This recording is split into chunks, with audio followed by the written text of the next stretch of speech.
Todas las especies de la Academia de Combate Galáctico tenían garras, armaduras o armas psíquicas, excepto los humanos. Lo que no sabíamos era que la Tierra ya los había entrenado intentando matarlos durante millones de años. La primera vez que vi a Hake Brennan atravesar las puertas reforzadas del salón principal de Threshold 7, pensé sinceramente que alguien nos había enviado a un civil por error. Me llamo Beltar y llevo 11 ciclos documentando la integración de especies en la Academia de Combate Galáctica. He visto a crovenianos romper acero con sus garras desnudas. He visto a ceparianos manipular campos de gravedad durante las sesiones de entrenamiento. Incluso he visto a un estudiante de Tornbach empalar accidentalmente 3 muñecos de entrenamiento porque estornudó. Pero los humanos, eran nuevos en nuestra pequeña colección de depredadores ápice y razas guerreras. Y déjenme decirles, no lo parecían. Hake medía unos 1,8 metros, lo cual, al parecer, es el promedio para su especie. Cabello castaño, ojos marrones, complexión mediana.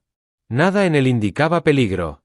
Llevaba el mono estándar de la academia, llevaba una sola bolsa de lona y tenía una expresión en el rostro que solo puedo describir como ligeramente interesada, como si estuviera recorriendo un museo, no inscribiéndose en la institución de combate más prestigiosa de la galaxia conocida. Ajusté mi bloc de datos con la mano superior izquierda, mientras con la inferior derecha tomaba notas. Primer estudiante humano. Listo. Parece físicamente normal. Listo. Probabilidad de supervivencia en la primera semana de entrenamiento. Dudosa en el mejor de los casos. Listo. Umbral 7 flotaba en espacio neutral, una enorme estación construida específicamente para albergar y entrenar a los mejores guerreros de la galaxia. Teníamos estudiantes de 47 especies diferentes, cada una representando la cima de su desarrollo evolutivo. Los crovenianos aportaron su famosa durabilidad y fuerza. Los silicatos aportaron su blindaje cristalino. Los Vesnar aportaron sus habilidades de combate psíquico. Cada especie tenía algo que la hacía peligrosa, algo que les ganaba un lugar aquí. Los humanos aportaron. Bueno, no estábamos del todo seguros de que aportaban. El comando había sido muy reservado al respecto. La Tierra había contactado con el Consejo Galáctico hacía apenas 3 años, y de repente aceptábamos a sus jóvenes en nuestros programas de combate. Parecía apresurado, incluso absurdo. Había revisado los datos biológicos que teníamos sobre los humanos. Estructura esquelética frágil, piel fina que se desgarra con facilidad, sin armadura natural, sin veneno, sin garras, sin sentidos mejorados. Venían de un planeta con apenas una gravedad estándar, 1.0. Mi mundo natal tiene 2.3 y se nos considera una especie de gravedad media, pero órdenes eran órdenes, y el Consejo quería integración, así que integración la obtendrían. Hake pasó junto a un grupo de estudiantes crovenianos que lo superaban en al menos 1 metro. Lo miraron con una diversión apenas disimulada. Uno de ellos, Taximal, cuyo nombre aprendería muy bien más tarde, resopló. El sonido salió como una roca rodando por una colina metálica. Hake ni siquiera levantó la vista. Siguió caminando, arrastrando su mochila con una mano. «Una cosita», gritó Taximal en un galáctico común entrecortado. «Perdiste. Las habitaciones civiles están 3 niveles más abajo». Algunos estudiantes parloteaban y silbaban entre risas. Especies diferentes, el mismo cruel sentido del humor. Hake se detuvo, se giró levemente y le dedicó a Taximal una sonrisa que no llegó a sus ojos. «No», dijo simplemente. «Justo donde necesito estar». Luego siguió caminando. Grabé la interacción con distanciamiento clínico. El sujeto muestra confianza a pesar de la evidente desventaja física. Es posible que sobrecompensara su vulnerabilidad. El pronóstico sigue siendo malo. La academia había visto a cientos de estudiantes fracasar en su primer mes. El entrenamiento de combate aquí no era para débiles. No nos acurrucábamos. No nos conteníamos. O te adaptabas o te ibas a casa. A veces volvías a casa hecho pedazos. Pero para eso estaban los tanques de regeneración médica. Le di a Hake Brennan unas 2 semanas antes de que solicitara el traslado. Resulta que me equivoqué en muchas cosas. El incidente de la cafetería ocurrió el 4.º día. 4 días. Eso fue todo lo que hizo falta para que todo lo que creíamos saber se reorganizara violentamente. Estaba sentado a 3 mesas de distancia, documentando los hábitos alimenticios de los estudiantes de Silicut, cuando oí la voz de Taximal resonando en el comedor. De nuevo, el croveniano aparentemente había decidido que Hake era su nuevo objetivo favorito para entretenerse. Y déjenme decirles, Los crovenianos no hacen sutileza. Imaginen a una criatura que la evolución diseñó específicamente para matar cosas y sobrevivir a todo. 2,4 metros de altura, cubierto de placas superpuestas de armadura natural que podía desviar la mayoría de las armas de energía. 4 brazos, cada uno capaz de levantar media tonelada, una mandíbula capaz de atravesar aleación de titanio. Los crovenianos provenían de un planeta donde todo quería devorar a todo lo demás, y se habían abierto camino hasta la cima de esa particular cadena alimenticia gracias a su tenaz resistencia. Taximal era grande, incluso para un croveniano, y había pasado los últimos 4 días haciéndole la vida imposible a Jake. Pequeñas cosas al principio. Tirarle la bandeja de las manos a Jake, bloquear puertas, hacer comentarios en voz alta sobre frágiles y pequeños mortales que no pertenecían allí. La típica rutina de abusador. Solo que aumentada a proporciones interestelares. Jake lo había ignorado todo. En cada incidente, simplemente limpiaba el desastre, rodeaba el obstáculo y mantenía la cabeza gacha. Yo había notado este comportamiento con aprobación. El humano comprendía sus limitaciones. Inteligente. Solo que, como estaba a punto de descubrir, había malinterpretado por completo la situación. Oye, piel suave, bramó Taximal. Su traductor hizo que sus palabras resonaran por toda la cafetería. Te estoy hablando. Jake estaba sentado solo, comiendo algo marrón y vagamente preocupante de la selección gastronómica de la Tierra. No levantó la vista, simplemente siguió comiendo. Taximal se acercó pisando fuerte. Cada pisada hacía vibrar los platos del suelo. Bajó una de sus enormes garras y agarró la bandeja de Jake, levantándola e inclinándola. La comida salpicó la mesa y el mono de Jake. «¡Uy!», dijo Taxtopo, con la boca sin labios retrayéndose para mostrar hileras de dientes cerrados. «¡Qué torpe soy!». La cafetería se había quedado en silencio. Todos observaban. Este era un momento. Se podía sentir en el aire. El nuevo estudiante, el débil, estaba siendo puesto a prueba. O se sometía o luchaba y sería destruido. Esas eran las únicas 2 opciones que habíamos visto plantearse cientos de veces. Jake se levantó lentamente. Seguía siendo más de 60 centímetros más bajo que Taximal. Aún parecía capaz de derribarlo con una brisa fuerte.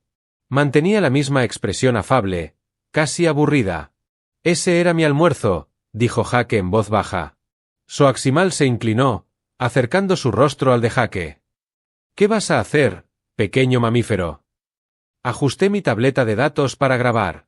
Esto iba a ser una sumisión rápida o una lección brutal sobre por qué los humanos no pertenecían al combate. En cualquier caso, documentarlo era importante. Jake suspiró. De verdad suspiró. Como si todo esto fuera solo un poco incómodo. «Voy a pedirte una vez que te disculpes y me traigas una bandeja nueva». Jake dijo que la cafetería estaba rodeada de varios sonidos de diversión propios de la especie. Incluso yo sentí un tic en las mandíbulas. El humano debía estar bromeando. Taximal rió. Un sonido como de grava en una unidad de procesamiento. ¿O qué? La expresión de Jake no cambió. «O haré que te disculpes». Fue entonces cuando Taximal cometió su error. Extendió una enorme garra para empujar a Jake hacia atrás y poner al pequeño humano en su lugar. Para terminar esta farsa, Jake se movió. No tengo palabras suficientes para describir lo que sucedió después, pero lo intentaré. En un momento, Tax se estaba estirando hacia adelante. Al momento siguiente, el puño de Jake se hundió en la placa facial blindada del croveniano con un sonido como el choque de una lanzadera. Ni una bofetada, ni un empujón, un puñetazo cerrado con toda la fuerza que viajó quizás 20 centímetros y cargó con cada libra de fuerza que los músculos humanos del mundo de la muerte podían generar. La cabeza de Taximal se echó hacia atrás con tanta fuerza que oí crujir las vértebras de su cuello. Su cuerpo siguió los 2,4 metros y 270 kilogramos del depredador superior, se elevó completamente del suelo y salió volando hacia atrás por los aires. Golpeó una mesa a 3 metros de distancia, la atravesó y se deslizó otras 5 toneladas antes de detenerse en un montón de extremidades temblorosas y blindaje destrozado. El sonido del impacto resonó en las paredes. Luego, silencio. Un silencio absoluto y sofocante. Jake se quedó allí, con las manos aún extendidas, los nudillos intactos. Miró a Tax, luego a su propio puño, y luego a la inconsciente Crovenia. Dijo con suavidad. Yo también me contuve. Mi tableta de datos se me resbaló de la mano superior y cayó al suelo. En la cafetería, Estudiantes de 47 especies diferentes tenían la misma expresión. La mirada universal de seres que acababan de darse cuenta de que habían calculado mal algo muy importante. Un estudiante Besner cerca de mí susurró algo en su lengua materna. Mi traductor lo tradujo como «¿Qué demonios fue eso?». No tenía respuesta. Jake se acercó tranquilamente a los dispensadores de comida y se sirvió una bandeja nueva. Nadie se movió para detenerlo. La enfermería se sumió en un caos controlado aproximadamente 4 minutos después del puñetazo. Seguía el equipo de emergencias. Agarraba el bloc de datos con las 4 manos. La curiosidad científica se impuso a mi instinto de supervivencia. 3 médicos, 2 camilleros de silicona y un médico muy preocupado llamado Krell Box ya pululaban alrededor del cuerpo inconsciente de Tax cuando llegué. «Consíganme un regenerador óseo», espetó Box, moviendo sus tentáculos con agitación. «Que alguien averigüe que lo golpeó». Parece que discutió con una nave de carga. Era un humano. Uno de los camilleros se ofreció a ayudar. Krellobox se detuvo a mitad del examen. Sus 6 pedúnculos oculares giraron hacia el camillero. «Repítalo». «Un humano lo golpeó, señor». Una sola vez, el color de la piel del médico cambió por 3 tonos de incredulidad antes de asentarse en un morado nauseabundo. Volvió su atención a Taximal. Escaneando con mayor intensidad, me acerqué más y registré todo. «Placa facial fracturada en 7 puntos», murmuró Krellbox, leyendo en su escáner médico. «Conmoción cerebral grave, posiblemente 3 puntos de impacto separados cuando el cerebro rebotó dentro del cráneo, 2 vértebras cervicales fracturadas, daño a los órganos del equilibrio, desgarro muscular en la parte superior de la espalda por efecto latigazo cervical, traumatismo por choque en todo el sistema nervioso». Hizo una pausa y volvió a ejecutar el escáner como si no creyera sus propias lecturas. Este croveniano recibió un golpe con la fuerza suficiente para detener un vehículo terrestre. ¿Me está diciendo que un humano hizo esto con la mano? ¿Una mano orgánica sin envejecer? Sí, señor, intervine, sosteniendo mi tableta de datos. Tengo documentación visual. El humano Jake Brennan lo golpeó exactamente una vez. Puño cerrado. Aproximadamente 8 pulgadas de distancia de recorrido desde la rotación del hombro. El croveniano estuvo en el aire durante 0,7 segundos antes del impacto contra los muebles. Los tentáculos de Krellobox se aflojaron. Eso es imposible. He revisado los datos biológicos humanos. Son de categoría 4 de durabilidad, como mucho. Los crovenianos son de categoría 9. El diferencial de integridad estructural por sí solo debería. Le han destrozado todos los huesos de la mano al humano. Sobre eso, otro técnico médico llamó desde el otro lado de la bahía. «Señor, el humano está aquí. El protocolo administrativo exige un examen médico de ambas partes involucradas en altercados físicos». Jake Brennan estaba sentado en una mesa de reconocimiento en la esquina. Con aspecto aburrido, Krellobox se acercó a él como quien se acerca a una munición sin detonar. Cauteloso, respetuoso, posiblemente aterrorizado. «Necesito escanearle la mano», dijo el médico con cuidado.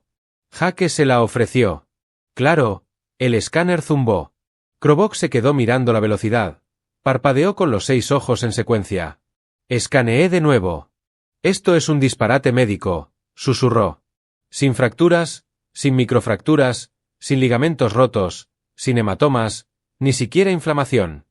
Su mano tiene menos daño que si hubiera sacudido vigorosamente el apéndice de alguien y lo hubiera saludado».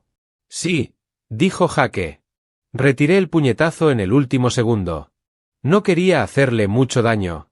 Todos los seres en la bahía médica se congelaron. «Eras tú reteniendo el puñetazo». La voz de Krellobox había subido media octava. «Bueno, sí. O sea, se supone que todos debemos entrenar juntos, ¿no?» No parecía deportivo hacer contacto total el cuarto día. Estaba escribiendo notas tan frenéticamente que mi tableta de datos empezó a sobrecalentarse. Esto lo cambió todo. Todo. Si lo que decía el humano era cierto, si realmente había reducido la fuerza de ese impacto catastrófico, ¿de qué eran capaces los humanos con toda su fuerza? Las puertas de la enfermería se abrieron con un siseo. El mando de la academia en la sexta irrumpió en su exoesqueleto cristalino, resonando con agitación. Alguien me explicó que empezó a resonar con una furia apenas controlada. ¿Por qué tengo a un croveniano en estado crítico, a un humano sin heridas y a 14 especies diferentes solicitando traslados inmediatos fuera de los dormitorios ocupados por humanos? Klobok señaló con impotencia sus lecturas médicas. Naam, creo que hemos subestimado grave, catastróficamente, quizás fatalmente, lo que realmente significa una clasificación de mundo mortal. La mirada del comandante se fijó en Jake, quien le dedicó una de forma breve y educada. ¿Cuánta gravedad tiene su planeta, cadete? Exigió unos 9,8 metros por segundo al cuadrado, señora. En medidas estándar, un G98 estándar, técnicamente. El exoesqueleto de Zixirl crujió al tensarse todo su cuerpo. ¿Así que me está diciendo que viene de un mundo de gravedad estándar y acaba de hospitalizar a uno de nuestros estudiantes más resistentes con un puñetazo casual? Jake se encogió de hombros. O sea, me tiró el almuerzo. Parecía una respuesta proporcional. Observé el rostro de la comandante pasar por aproximadamente 12 emociones diferentes, ninguna agradable. Reunión de personal de emergencia, anunció. Ahora, todos los jefes de departamento, todos los instructores de combate, todos los especialistas en xenobiología. Necesitamos reevaluar completamente nuestros protocolos. Señaló a Jake con un apéndice rígido. Quédese aquí. No toque nada. No estornude agresivamente. No se flexione. Simplemente siéntese ahí y trate de no destruir nada accidentalmente. Jake asintió con agrado. Cuando la comandante se fue, la oí. Murmuré algo que mi traductor tradujo como, el Consejo Galáctico va a usar mi exoesqueleto para esto. No dormí esa noche. Dormir podía esperar. Dormir era para investigadores que no estaban sentados frente a la revelación xenobiológica más significativa de los últimos 3 siglos. Mis aposentos eran pequeños, funcionales, cubiertos de pared a pared con pantallas de proyección que mostraban todos los datos sobre la Tierra a los que podía acceder desde los archivos galácticos. Algunos eran recientes, recopilados durante el primer contacto de la humanidad. La mayoría eran datos sin procesar de escaneos planetarios que nadie se había molestado en analizar en detalle porque, bueno, ¿a quién le importaba una especie aleatoria de un brazo espiral remoto? Resulta que debería habernos importado. Empecé con lo básico. La gravedad de la Tierra registraba 98 G estándar. Tal como había dicho Jake. Bien, normal. Nada alarmante. La atmósfera era una mezcla de nitrógeno y oxígeno respirable, algo estándar. El periodo de rotación era de 24 horas, dentro de parámetros cómodos. Sobre el papel, la Tierra parecía un mundo habitable de nivel medio perfectamente agradable. Entonces empecé a observar los detalles y mis mandíbulas empezaron a chasquear. Involuntariamente, ¿qué es lo que hace mi especie cuando está nerviosa? Presión superficial, 1,0 atmósferas a nivel del mar. Parpadeé ante esa lectura y la revisé 2 veces. La presión atmosférica de la Tierra era, de hecho, superior a la estándar. No mucho, pero considerablemente superior. Estos humanos no solo estaban adaptados a la gravedad estándar. Se desplazaban en lo que la mayoría de las especies considerarían un entorno de presión ligeramente alta. Cada momento de sus vidas, sus cuerpos compensaban condiciones atmosféricas que nos darían un dolor de cabeza a cualquiera. Variaciones de temperatura de 89 a más de 56 grados en zonas habitadas.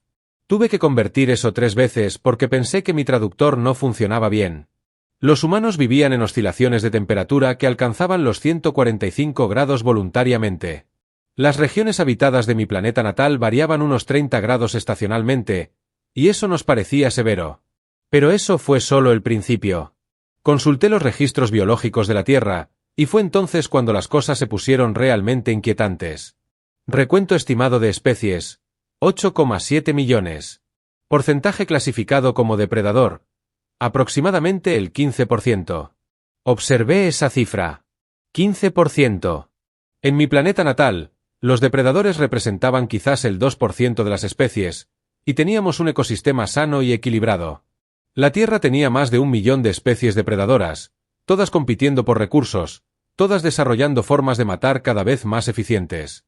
La base de datos incluía imágenes, lo cual fue muy útil. Las revisé con creciente horror. Osos que podían decapitar a sus presas de un solo golpe. Felinos que iban desde pequeños cazadores de emboscada hasta enormes acechadores en manada que podían perseguir a sus presas durante kilómetros. Cocodrilos que habían permanecido prácticamente inalterados durante millones de años porque su diseño ya era perfecto para matar. Tiburones con dientes dentados y detección electromagnética de presas. Serpientes con veneno que podía derribar a una criatura 3 veces más grande. Arañas, insectos, peces, aves. Todo en este planeta parecía diseñado para matar algo más. Y los humanos, humanos suaves, carnosos y sin garras, habían sobrevivido en medio de todo esto. No solo habían sobrevivido, sino que habían prosperado, dominado, alcanzado la cima de la cadena alimentaria. A pesar de no tener ninguna de las armas naturales que poseían sus competidores, abrí la biología evolutiva. Archivos. Los humanos eran cazadores persistentes. Carecían de velocidad, así que simplemente seguían a sus presas hasta que caían exhaustas. Su sistema de enfriamiento, llamado sudor, les permitía seguir moviéndose en un calor que acallaba a la mayoría de los depredadores. Podían rastrear a sus presas durante días. Sin rendirse, sin detenerse, simplemente manteniendo un ritmo constante que haría que un croveniano pareciera un desertor. Su estructura ósea no era frágil. Me di cuenta con creciente inquietud. Estaba optimizada. Lo suficientemente ligera para resistir. Lo suficientemente densa para soportar el impacto. Y sanaba. Vaya, sanaba. Los huesos rotos podían regenerarse con más fuerza que antes. Los músculos desgarrados se reconstruían con capacidad adicional. Sus cuerpos trataban el daño como un estímulo de entrenamiento. Entonces descubrí lo realmente inquietante. Los humanos tenían algo llamado miostatina, una proteína que limitaba el crecimiento muscular. Sus cuerpos restringían naturalmente su fuerza. Porque sin esa restricción, sus músculos crecerían hasta desgarrarse o romperse los huesos.